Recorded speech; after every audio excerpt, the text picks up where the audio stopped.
주일 예배 가운데 함께 하신 모든 분들에게 하나님의 놀라운 은혜와 사랑이 여러분의 삶과 가정 가운데 충만하게 임하기를 간절히 축복합니다. 여러분 1847년 오스트리아 빈 종합병원에서요, 끔찍한 비극이 계속 일어나고 있었다고 해요. 출산의 기쁨을 누려야 할 산부인과 변동이 죽음의 공포에 휩싸인 것이었어요. 이른바 산욕열이라는 전체 불명의 병으로 수많은 산모가 출산 직후 목숨을 잃고 있었다라는 것이죠. 그런데 최근 이 병원 젊은 헝가리 출신 의사 이그나즈 제벨 바이스가 충격적인 주장을 제기했습니다. 산모들을 죽음으로 몰아넣은 범인이 다름 아닌 의사들이 씻지 않는 손이라는 거예요. 해부실에서 시신을 만지던 의사들이 손을 씻지 않는 채 그대로 산모의 분반을 돕는 과정에서 죽음의 병균이 옮겨갔다라는 충격적인 사실을 밝혀냈습니다. 제멜 바이스는 즉각 염소 소독물로 손을 씻을 것을 강력히 권고했고, 실제로 손 씻기를 도입하자 사망률은 기적처럼 뚝 떨어졌다고 합니다. 하지만 당시 의료계의 반응은 아주 싸늘했습니다. 당대의 최고의 권위자들은 어떻게 신성한 의사의 손이 불결하다고 모욕할 수 있느냐라고 격분했다고 합니다. 병원 측은 그를 미치광이처럼 취급하며 병원에서 해고하고 주류 의학계는 그에게 철저한 침묵을 강요했다고 합니다. 모든 권력과 명예를 잃고 쫓겨난 제멜 바이스였지만 그는 그럼에도 입을 닫지 않았다고 해요. 자신이 침묵하면 오늘 밤에도 죄 없는 산모들이 죽어간다는 사실을 똑똑히 두 눈으로 보았기 때문이죠. 그래서 그는 거리로 나가서 세상의 조롱과 핍박 속에서 진짜 미친 사람처럼 외쳤다고 합니다. 제발 손을 씻어야 합니다. 그래야 생명을 살릴 수 있습니다. 라고 말이죠. 생명을 살리는 진짜 진리를 아는 사람은요, 세상이 아무리 조롱하고 핍박해도 결코 침묵할 수 없습니다. 바로 오늘 우리가 읽었던 사도행전 4장에 나오는 베드로와 요한처럼 말입니다. 그럼 본문 1절과 2절의 말씀을 한번 보실까요? 보도록 하겠습니다. 사도들이 백성에게 말할 때 제사장들과 성전 맡은 자와 사두개인들이 이르러 예수 안에 죽은 자의 부활이 있다고 백성을 가르치고 전함을 싫어하여. 여러분, 사도들은 자신들이 보고 들은 예수 그리스도의 복음의 증인으로서 여전히 그 사명을 신실하게 감당하고 있어요. 그들은 백성들에게 예수 그리스도의 십자가의 대속의 죽음과 부활을 전하였습니다. 영적으로 무지한 그들을 깨우치고 살리려고 하는 정말 목숨 걸고 주님의 마음을 전했던 거예요. 이때 여러분, 제사장들과 성전 맡은 자 그리고 사두개인들이 그들에게 나옵니다. 당시에 여러분, 이들은요, 종교 권력의 핵심적인 세력이었어요. 제사장들은 누구죠? 성전 체계와 예배의 권위를 가진 자들이었습니다. 성전 맡은 자들은 성전 경비 책임자이며 질서 유지를 담당하는 이들이었어요. 사두개인들은 한마디로 성전 중심의 기족 종교 그룹이라고 할 수 있던 거예요. 여러분, 이들의 공통점은 종교 권력을 가진 사람들이었지만 그들의 또 다른 공통점은 뭐냐면요, 백성들보다도 하나님의 말씀과 그 뜻을 더 잘 알고 있었던 사람이라고 할 수 있습니다. 더 많이 말씀을 접했던 사람들이었죠. 그러나 정작 그들은요, 하나님께서 약속하셨고 그 약속대로 오신 예수님을 싫어했어요? 좋아했어요? 싫어했어요. 그들은 예수 그리스도의 복음조차도 싫어했습니다. 이 복음이 자꾸만 백성들에게 전하여지는 것들을 너무 우려했던 거예요. 그 모든 것들을 무슨 수를 써더라도 막고 싶어 했던 자들이었습니다. 첫 번째는 예수님을 죽였고, 두 번째는 이 제자들에게 강력한 위협을 하게 됩니다. 그래서 여러분, 그들은 복음을 전한 베드로와 요한을 어떻게 하였을까요? 본문 3절의 말씀입니다. 그들을 잡음에 날이 이미 저물었으므로 이튿날까지 가두었으나 여러분, 종교 지도자들은요, 하나님께서 약속하신 예수 그리스도의 위대한 십자가와 부활을 마음껏 전할 수 있도록 그들을 도와주는 게 아니었어요. 도리어 어떻게 했죠? 잡는 거예요. 그리고 어디에 가둡니까? 옥에 가두어요. 여러분, 왜 잡고 옥에 가둘까요? 전하지 못하게 하기 위해서예요. 이렇게 위협하면 그들이 전하지 못할 것이라고 생각했던 거예요. 그래서요, 말씀을 목숨과 같이 전하는 그들을 잡합니다. 그리고 옥에 이틀 동안 가두는 거예요. 사랑하는 여러분, 여기 한번 망고의 진리가 다시 발견되게 됩니다. 세상은요, 복음에 대하여 단 한 번도 프렌들리한 적이 없었어요. 친근한 적이 없던 거예요. 그 복음이 이 땅의 중심이 되는 것을 단 한 번도 허용하지 않았습니다. 그래서 5만 가지의 방법을 활용하여 적대시하였고 위협하였고 침묵하게 만들어버리는 거예요. 여러분, 왜 그럴까요? 말씀을 보면 이해가 돼요. 에베소서 2장 2절의 말씀입니다. 같이 보겠습니다. 그때 너희는 그 가운데서 행하여 이 세상 풍조를 따르고 공중의 권세 잡은 자를 따랐으니 곧 지금 불순종의 아들들 가운데서 역사하는 영이라. 여러분, 어느 시대나 이러한 역사가 일어나는 이유가 있는 거예요. 바로 공중의 권세 잡은 자들이 누구라고요? 불순종의 아들들에게 역사하는 악한 영이라는 거예요. 그들은 이 땅의 복음이 중심이 되는 것을 너무 싫어하는 겁니다. 그래서요, 예수님 오시는 그날까지 복음이 이 땅의 주류가 되지 못하도록 목숨 걸고 막는 거예요. 그리고 불순종하는 아들들을 사용해서 어떻게든지 복음이 주류가 되지 않도록 밀어내기 위하여 열심히 노력하고 있는 겁니다. 그러나 여러분, 아무리 공중의 권세 잡은 자, 그리고 세상의 풍조가 복음을 밀어내고 거부하고 유혹해도, 때로는 칼로 위협하고 때로는 캔디로 우리를 유혹할지라도 그 복음을 완전히 밀어낼 수 없는 거예요. 왜 그렇죠, 여러분? 복음은 하나님께서 역사하시는 통로이기 때문이에요. 본문 4절의 말씀 한번 보실까요? 한번 같이 한번 읽어보도록 하겠습니다. 시작. 말씀을 들은 사람 중에 믿는 자가 많으니 남자의 수가 약 5천이나 되었더라. 여러분 보세요. 베드로와 요한만 잡아 넣으면 복음의 역사가 멈춰지고 더 이상 퍼져나가지 못할 것이라고 생각했습니다.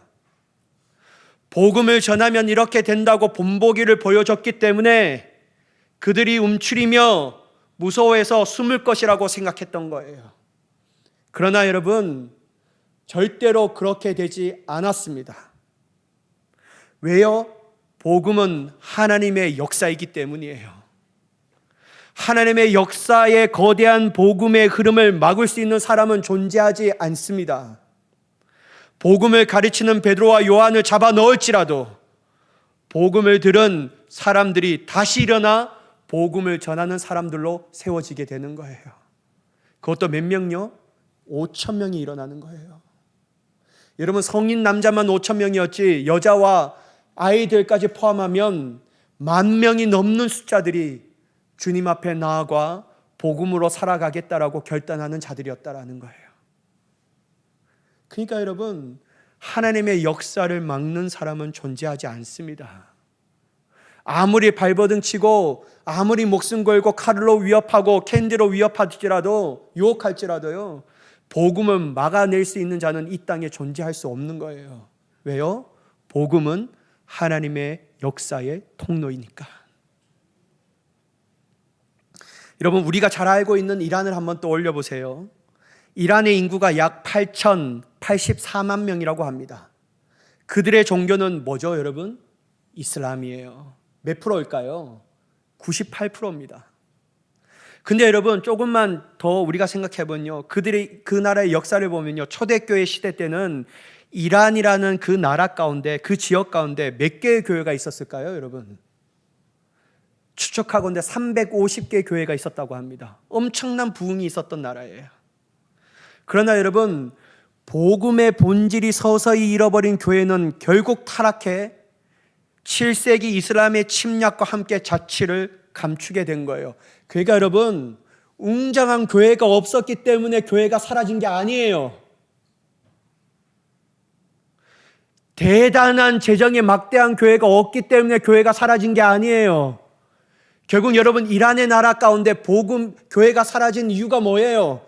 복음의 본질이 사라졌기 때문이에요. 복음이 사라지니까 이란의 350개의 교회가 사라져버린 거예요. 그러니까 여러분, 중요한 건 복음입니다. 복음이 이 교회 가운데 있으면요, 세상은 우리 교회를 감당할 수 없는 줄 믿습니다. 그게 하나님의 역사예요. 왜요? 복음을 통하여 하나님의 역사를 일으키시니까. 그러나 여러분, 1979년 이슬람 혁명 이후 복음주의 교회들이요, 일어나 복음을 전하였습니다. 그것도 아주 몰래요, 비밀스럽게. 1990년 후반부터 2000년 초반까지 수많은 순교자들이 생겨났다고 해요. 결국 여러분, 2005년부터 2015년, 15년까지 10년 동안 이란의 그리스도인들이 얼마 생겼을까요, 여러분? 자취를 감췄던 이스라엘 그리스도인들이 얼마나 생겨났을까요? 여러분, 전문가들이 추산하건대 약 4,000명에서 500만 명 이상으로 그 수가 증가되었다라고 보고합니다. 역사에 단 한 번도 없었던 1000배의 부흥의 역사가 이슬람 땅 한가운데서, 근본주의자들이 판치는 그 땅 가운데서 부흥의 역사가 일어나는 거예요. 왜요?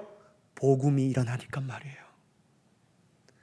이란의 리더들은요, 이란 폭발적 이란의 부흥에 반응하며 2030년까지 몇만의 그리스도인의 시대가 일어날 것이라고 선포한지 아세요? 제가 이거 보고 깜짝 놀랐어요. 1000만 그리스도인의 시대가 열려질 것이라고 얘기합니다.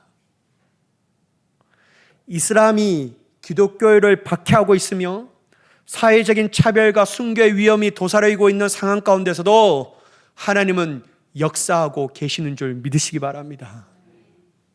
따라서 어떠한 권세자도, 어떠한 능력자도 복음이 임한다면 그 능력을 막아낼 자가 없다라는 거예요. 여러분, 디모데후서 2장 9절의 말씀을 한번 보실까요? 디모데 2장 9절의 말씀입니다.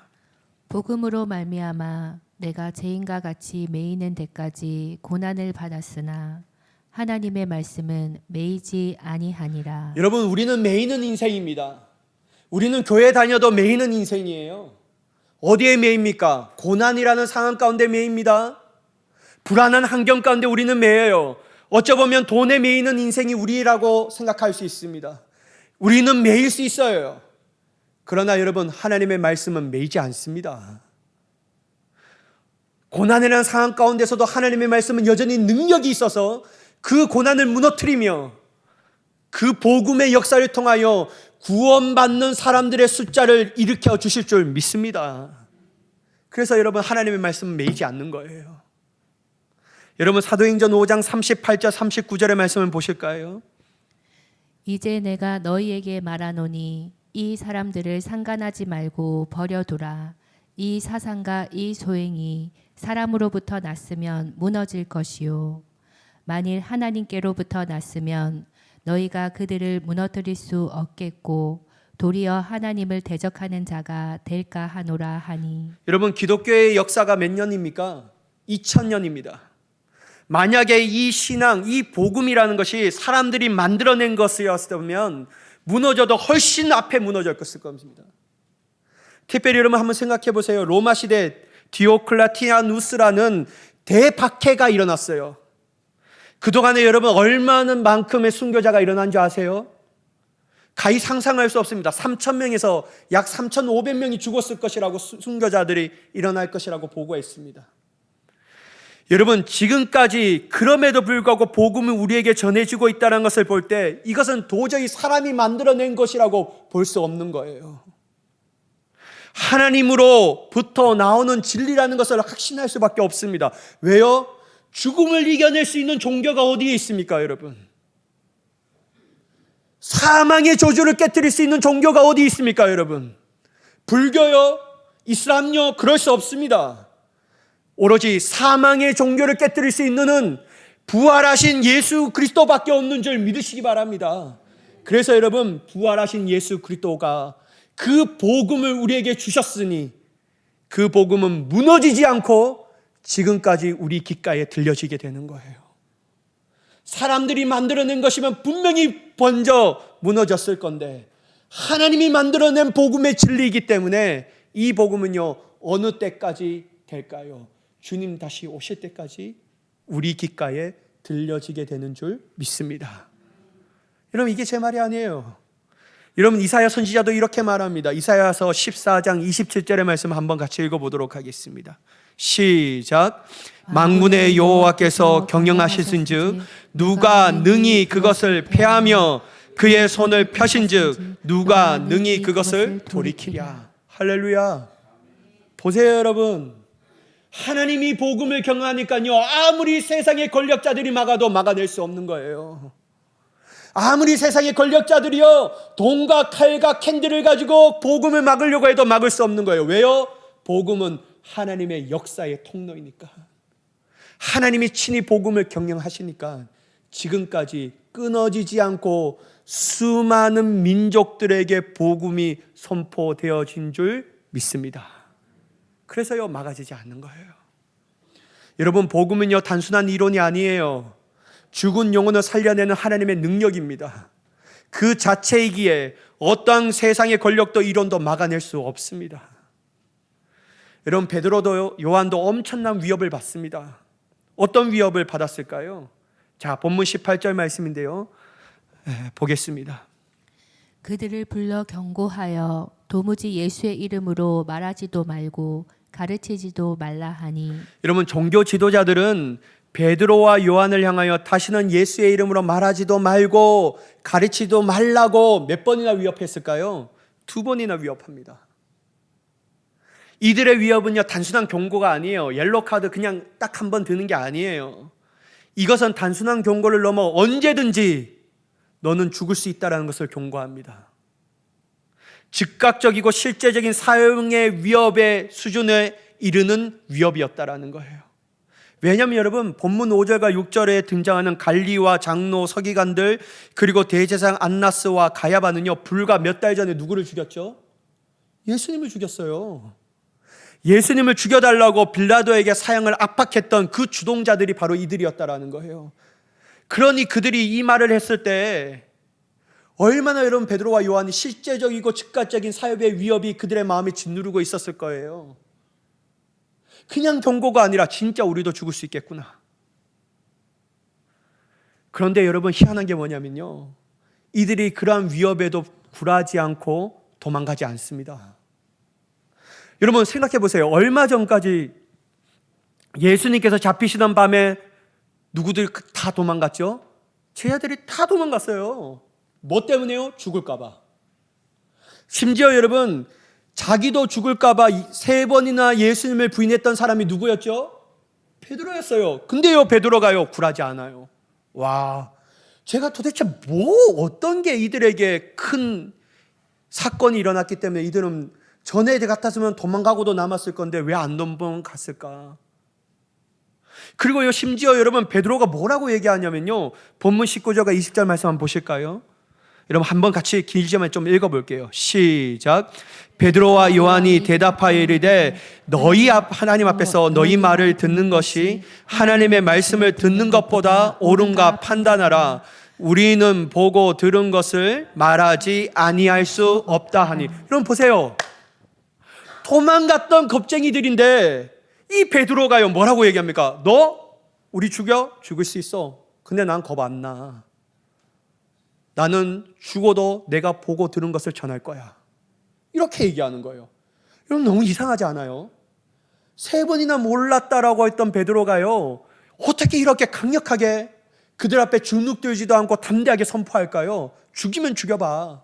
나는 안 죽을, 나는 끝까지 내 복음을 전할 거야. 도대체 어떤 체험이 있기 때문에. 여러분, 그들이요 마지막에 얘기하죠. 20절에 우리가 보고 들은 것을 말하지 아니할 수 없다라는 것은 뭐냐면요, 다른 말로 체험적 신앙이 우리 있기 때문에 나는 절대로 멈출 수 없다라는 거예요. 여러분, 그들이 어떻게 체험 있는 신앙인이 되었을까요? 단지 보았다고 해서요, 단지 들었다고 해서 그것이 자신의 체험적 신앙이 되었을까요? 그러면 여러분, 예수님이 3년 반 동안 따라할 때 그때도 체험적 신앙이 있어야죠. 근데 여러분, 결과적으로 다 도망갔잖아요. 단순히 듣고 보았다는 것을 따지면서 체험적 신앙이 있었다면요, 도망가지 말았어야죠. 목숨 걸고 주님과 함께 있어야죠. 그때 다 도망갔어요. 근데 여러분, 지금은 바뀌는 거예요. 여러분, 단순히 들었다고 해서 보았다고 해서 체험적 신앙이 되는 게 아니에요. 여러분 보세요. 마태복음 18장 17절 말씀 한번 보실까요?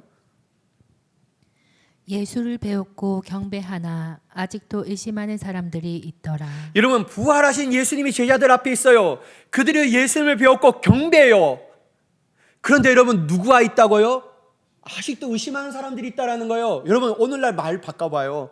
내가 이 교회를 다녀요, 예배를 드려요, 말씀을 봐요, 그리고 심지어 하나님을 찬양해요. 그럼에도 불구하고 체험적 신앙이 될 수 있다? 없다는 거예요. 왜요? 여전히 내 마음가운데 의심이 있는 거예요. 아무리 보아도 들어도 믿지 못할 수 있습니다. 여러분, 마가복음 16장 11절은 이제 듣는 것에 대해서 얘기합니다. 한번 같이 보실까요?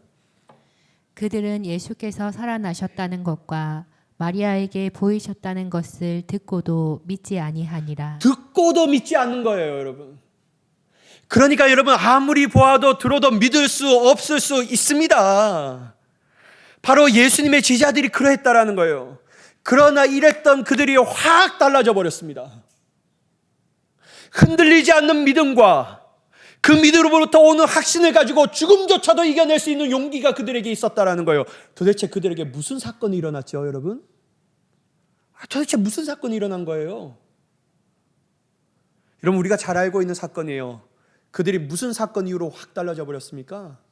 오순절 마가다라방에 임하신 성령의 충만함을 받고 달라져 버렸어요. 근데 여러분, 성경이요 또 한 번 그걸 강조하고 있어요. 본문 8절의 말씀을 한번 보실까요? 자, 한번 같이 한번 읽어볼게요. 시작. 이에 베드로가 성령이 충만하여 이르되 백성의 관리들과 장로들아. 여러분 보세요. 성경에서 종교 지도자들 앞에서도 베드로가 그토록 겁쟁이였고 배반자였던 베드로가요, 이제는 담대히 복음을 선포합니다. 심지어 그들을 향하여 뭐라고 얘기하냐면요, 너희가 예수님을 죽인 살인자다라고 말해요. 야, 여러분 대단하지 않아요? 그러나 하나님이 그 예수님을 살리셨도다. 너희가 지금 보는 이 사람이 어떻게 건강해든지 나에게 묻는다면 예수 그리스도가 이 사람에게 건강을 주셨도다. 그렇게 얘기하는 거예요. 여러분 본문 10절 한번 보세요. 자, 같이 한번 읽어볼게요. 시작. 너희와 모든 이스라엘 백성들은 알라. 너희가 십자가에 못 박고 하나님이 죽은 자 가운데서 살리신 나사렛 예수 그리스도의 이름으로 이 사람이 건강하게 되어 너희 앞에 섰느니라. 여러분, 이게 제 말이에요. 성경 말이에요. 제 말이 아니에요. 베드로가 이렇게 복음의 확신을 가지고 그들이 불편해하던 복음에 대해서도 강력하게 선포할 수 있는 것은 뭐냐면요, 자기 안에 체험적 신앙이 있는데 그 체험적 신앙을 하게 하는 이가 누구라고요? 성령님이셨다라는 거예요. 단지 보고 들어서 안 돼요, 여러분. 사랑하는 여러분, 아무리 복음을 들어도 나 말고 다른 사람을 향한 말씀과 같고, 아무리 교회를 오래 다녀도 믿음이 자라지 않고 자꾸만 의심이 들 때가 있습니다. 저도 그럴 때가 있어요. 진짜 천국과 지옥이 있는 것일까? 만약에 없으면 어떡해? 라는 의심이 들 때가 있습니다. 그래서 더욱더 이 세상을 집착합니다. 자신이 교회를 다닌 것을 숨겨요. 세상과 적당히 짝하면서 평안한 삶을 위하여 세상이 말하는 성공하는 방법을 따라 그 가치를 위하여 열심히 살아갑니다. 왜요? 체험적 신앙이 없으니까 말이에요. 그러나 여러분, 이랬던 사람이 한순간에 바뀌는 터닝 포인트가 있어요. 어떨 때요? 성령님이 우리 안에 체험적 신앙을 주실 때 말이에요. 2000년 전 십자가에 죽으신 예수님이 진짜 나를 위하여 죽으신 예수 그리스도시구나. 또한 나를 위하여 사망의 권세를 깨뜨려서 부활하셔서 영원한 생명으로 천국의 문을 여신 것이 나를 위한 하신 것이구나. 이게 믿어질 때요, 흔들리지 않는 확신이 우리 안에 넘쳐나게 되는 줄 믿습니다. 누가 하신다고요? 성령님. 내가 안 된다니까요. 교회 수십 년 다녀도 이거 안 돼요, 여러분. 왜요? 이거는 성령님만이 하실 수 있는 거예요. 여러분, 이게 제 말이 아니고요, 예수님이 이러한 것들을 베드로의 신앙 고백 사건을 통하여 우리에게 분명하게 알려주셔요. 자, 예수님이 제자들에게 너희는 나를 누구라 하느냐라고 물으실 때 제자들 가운데 누가 얘기하죠? 시몬 베드로가 이렇게 얘기해요.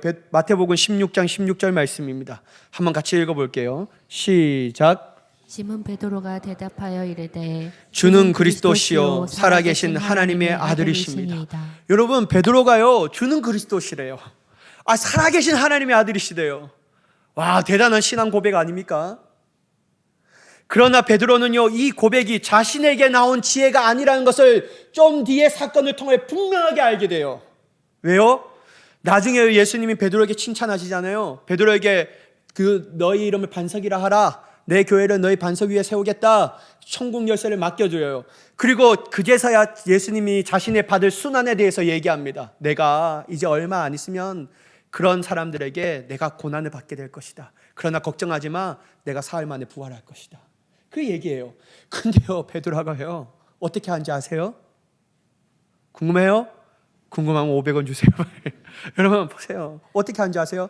영어적 표현 보면요, take a look이라고 얘기합니다. 어떻게 해요? 딱 잡고 데려가요. 그리고 막 꾸짖는 거예요.